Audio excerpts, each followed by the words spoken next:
Deuteronomio 30:19 at 20.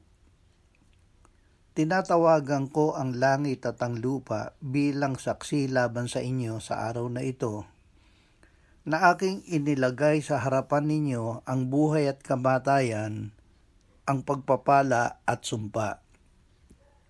Kaya't piliin ninyo at ng inyong binhi ang buhay upang kayo ay mabuhay.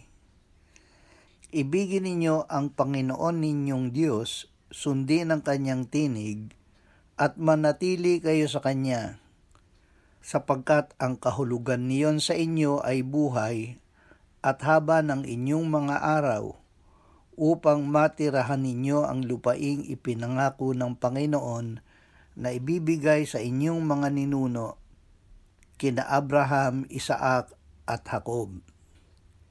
Malayang magpasya. Tayo ay binigyan ng Diyos ng kalayaan na magpasya na pumili sa pagitan ng buhay at kamatayan.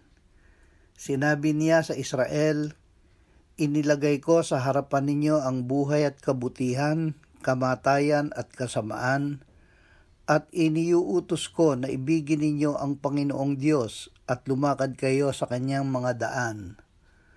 Tuparin ninyo ang kanyang mga utos upang kayo ay mabuhay at dumami at pagpalain ng Diyos sa lupaing inyong aangkinin.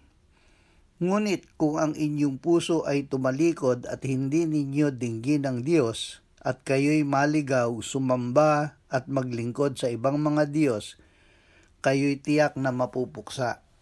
Hindi kayo mabubuhay ng matagal sa lupaing inyong papasukin at aangkinin."